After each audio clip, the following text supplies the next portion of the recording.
some moments split your life into two parts, before and after.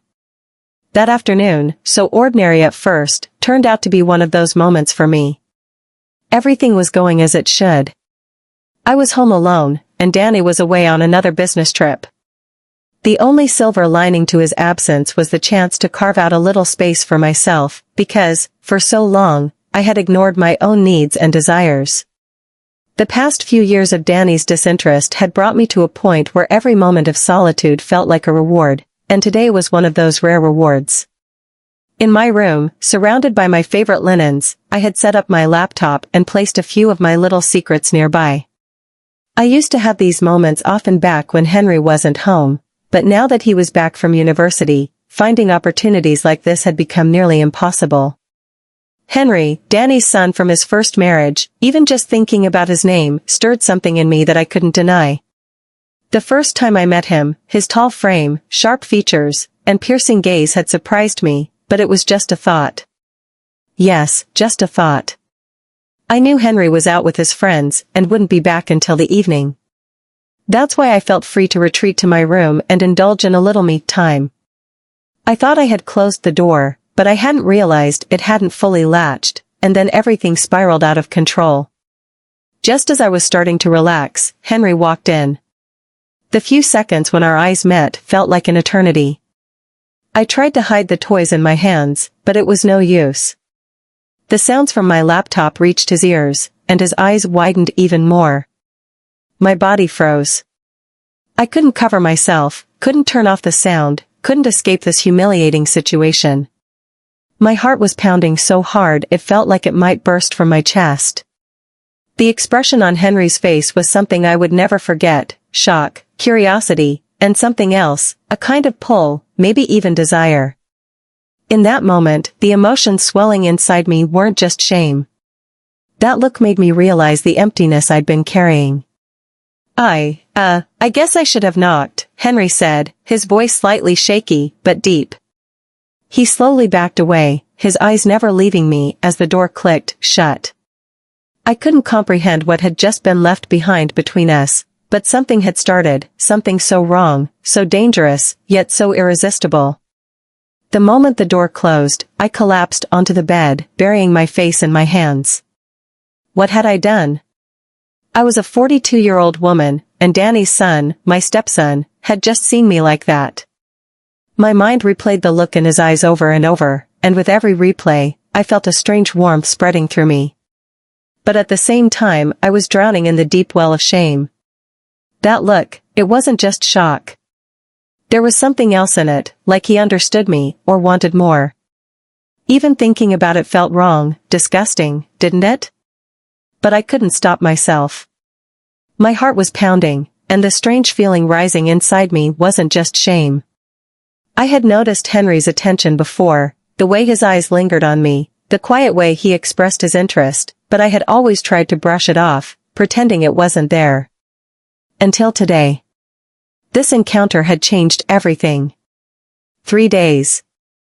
I thought Danny was away on his trip, and for 3 days it would just be me and Henry in this house. I had no idea how I was going to face him. Yet, deep down, alongside the fear of what this could mean, there was an undeniable thrill, forbidden, dangerous, and impossible to ignore. I thought it would end here. I thought it would just remain an accident, but I had no idea what was coming next. I was completely unaware of what awaited me the following day. To hear confessions like this, for the first time and to support us, join my channel, subscribe, and turn on notifications. Trust me, this story will be one of the most thrilling you've ever heard. I didn't see Henry all day. That night, I had a hard time falling asleep. The next day, most of the day passed in silence. Henry barely left his room, and after quickly preparing something to eat in the kitchen, I retreated to the living room.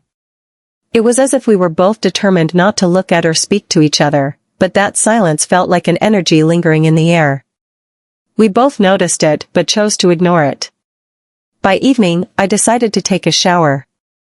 As the warm water ran over my skin, I tried to push the events of the previous day out of my mind, but Henry's expression, shocked, yet so intense, kept replaying in my head. lost in thought, I was startled when the electricity suddenly went out. The water was still running, but the room was now cloaked in total darkness. For a moment, I panicked.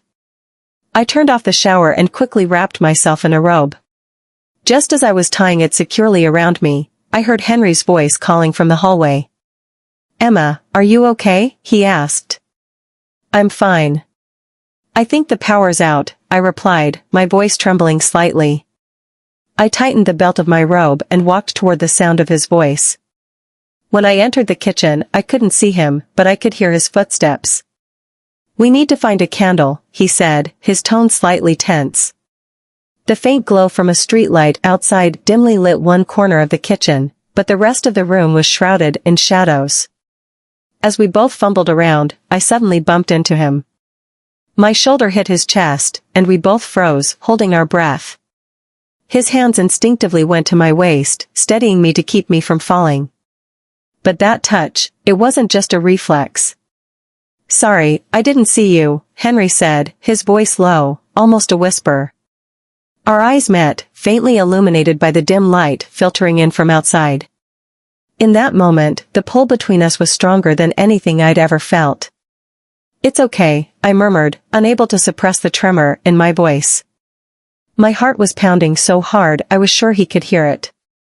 Henry's eyes flickered to my lips, his breath brushed against my face, and the distance between us shrank to almost nothing.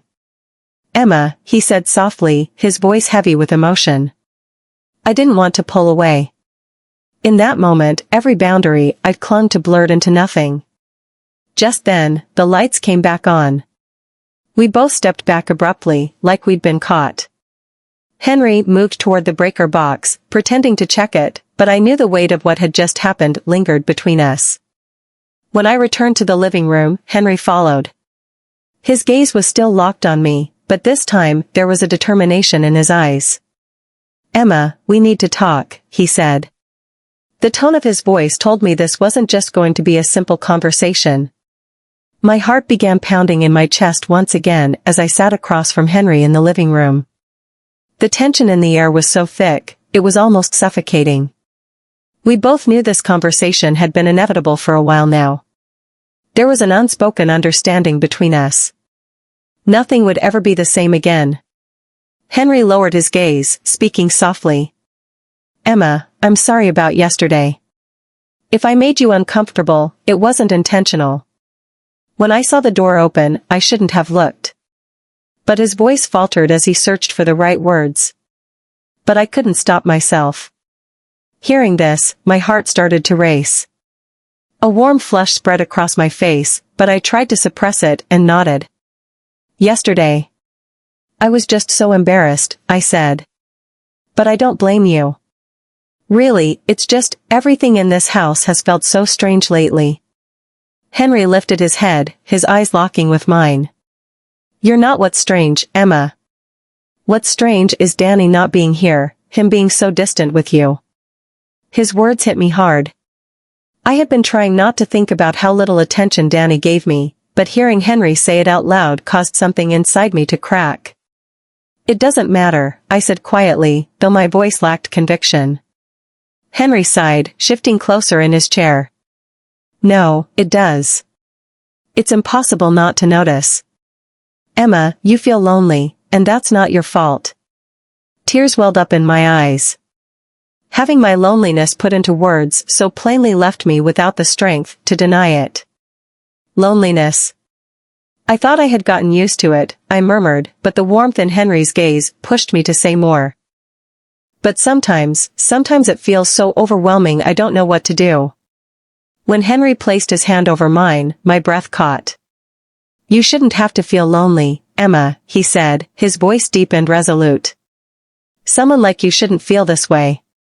For a moment, I lost myself in the weight of his touch. Then my eyes drifted to his face, and I saw the sincerity in his expression. That's when I realized the bond between us wasn't just a misunderstanding. Henry was serious. I tried to change the subject to redirect the conversation. "I want to talk about Carrie," I said, my voice steadier now. "You know, I was worried about you. You said you broke up, but why?" Henry hesitated briefly, then took a deep breath, meeting my eyes. Because I haven't felt anything for her in a long time, he said. That relationship was over. I just couldn't admit it. I analyzed his words carefully. Then why now? Why did you decide to end it now? I asked. For a moment, Henry averted his eyes, then looked back at me. We were so close, I could feel his breath. Because I like you, Emma, he said, his voice low but clear. Carly didn't matter anymore. Because you've been on my mind. It's been like this for a while, and that's why I ended it. I opened my mouth to respond, but no words came out. In that moment, Henry gently placed his hands on my waist and pulled me closer. Our lips were just inches apart, and I realized this wasn't just a fleeting attraction. This was a step we couldn't take back. When Henry's lips finally met mine, it felt as though time had stopped. His warmth, his certainty, and the pull I felt toward him consumed me completely. My heart was pounding so hard, and my mind was blank. There was nothing but this moment here and now, with him. At some point, the intensity of my feelings pushed me to act. I slowly broke the kiss, pulling back slightly as I tried to catch my breath. Looking into his eyes, I whispered. I've been drawn to you for a while now, Henry. As the confession left my lips, I felt every barrier between us crumble completely. A moment of silence passed between us. That silence was the critical pause, the instant where we both questioned just how far we were willing to go. I locked my eyes on his, took a deep breath, and stood up. He looked surprised, but there was a spark of desire flickering in his eyes. I can't bear this loneliness any longer, I said, my voice steady but firm. I had been holding myself back for so long that stopping now felt meaningless. Henry's eyes were fixed on me, his gaze intense and breathtaking. Slowly, I untied the belt of my robe, feeling the fabric slide off my shoulders and fall to the floor. His eyes followed every movement, locking onto me as the robe pulled at my feet. Without a word, I walked over to the large couch in the living room. Gently, I let myself sink into the soft cushions, reclining as my body stretched across the couch. Henry didn't hesitate for a second. One by one, he removed his clothes, placing them aside. Every motion felt deliberate, as if he were defying time itself, moving inevitably toward what couldn't be stopped. One of his knees rested on the couch beside me, his hands gripping the cushions on either side of my body for support as he leaned over me. I could feel his breath on my skin, that warmth coursing through me like an electric current. When our eyes met, his lips slowly found mine. That kiss wasn't just a kiss, it was an explosion of every suppressed emotion, every forbidden thought, every yearning born out of loneliness.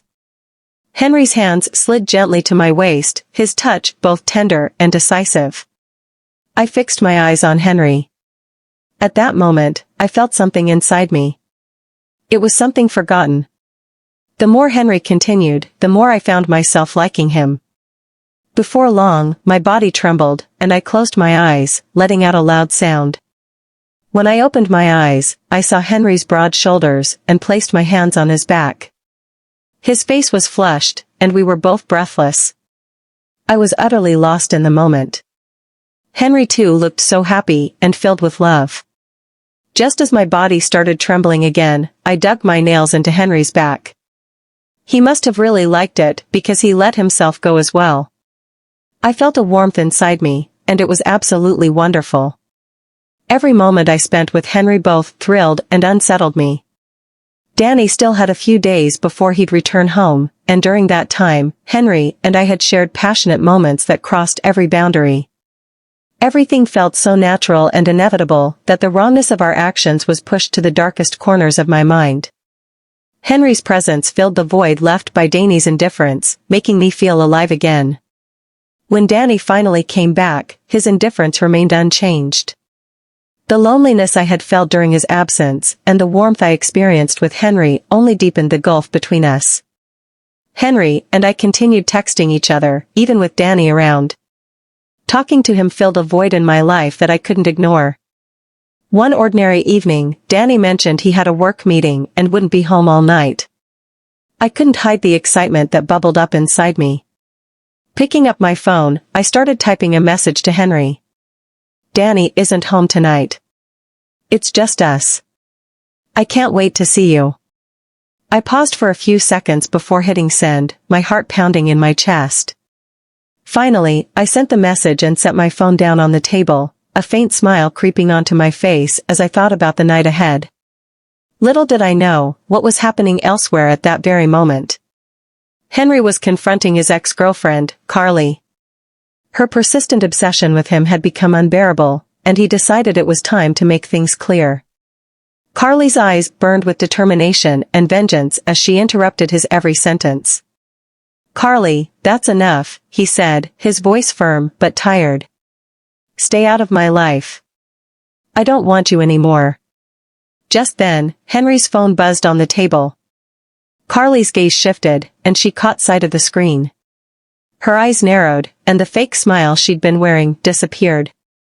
I knew it, she hissed, her voice dripping with venom. I saw you two kissing. Henry stepped forward to grab his phone, but Carly moved back, clutching it tightly. I'll tell Danny everything, she spat, her eyes blazing with hatred. I've been watching you every day. Henry's heart sank, and he knew things were about to spiral out of control. That evening, Henry told me about Carly. I talked to her yesterday, he began, his tone resolute. Nothing happened. I just told her to stay out of my life. She's been bothering me for a while, but it's over now. His words gave me some relief, but a lingering unease still gnawed at me. The next day, Danny's behavior took an unexpected turn. From breakfast onward, he was unusually attentive. Normally cold and distant, he suddenly seemed to be everywhere I was, watching me closely at every opportunity. Are you okay, Emma? Has something been going on lately? Danny asked, locking his gaze with mine. There was a hint of suspicion in his voice. He kept up this behavior throughout the day, and the fear inside me grew stronger with every passing moment. By the evening, I couldn't take it anymore. I sent Henry a message. Danny's acting so strange. It feels like he's suspicious of something. I'm so scared. The moment I hit send, the doorbell rang. When Danny opened the door, Carly's voice echoed through the hallway. My eyes instinctively darted toward the corridor, and when I saw her, an icy chill spread through me. Carly stood there, a sly smile stretched across her face, her gaze shifting between Danny and Henry. Her eyes said it all.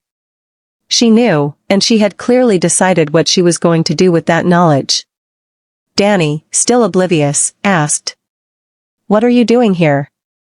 His voice was filled with confusion, but Carly's eyes never wavered from him, as though she'd rehearsed this moment and chosen her stage with precision. "Hello, Emma," Carly said, her tone dripping with mockery. Her sharp gaze pierced through me, making my breath catch in my throat. She glanced briefly at Henry before turning back to me, her grin widening. "It looks like we're going to have a lot to talk about," she added, her smile dangerously smug. At that moment, something inside me shattered. My mind swirled with chaotic thoughts. What does she know? What is she going to say? Will she tell Danny? Is everything about to end here and now? My hands trembled involuntarily as I looked at Henry, whose eyes mirrored my fear. But the most terrifying presence in the room was Carly, and that calm, menacing smile. And that's when I realized this was only the beginning. Stay tuned, because this story is far from over. Don't miss what's coming next. If you've made it this far, I know my story has struck a chord with you. There's so much more to share, and you won't want to miss a thing. Hit that follow button, turn on notifications, and leave a comment about what you think will happen next.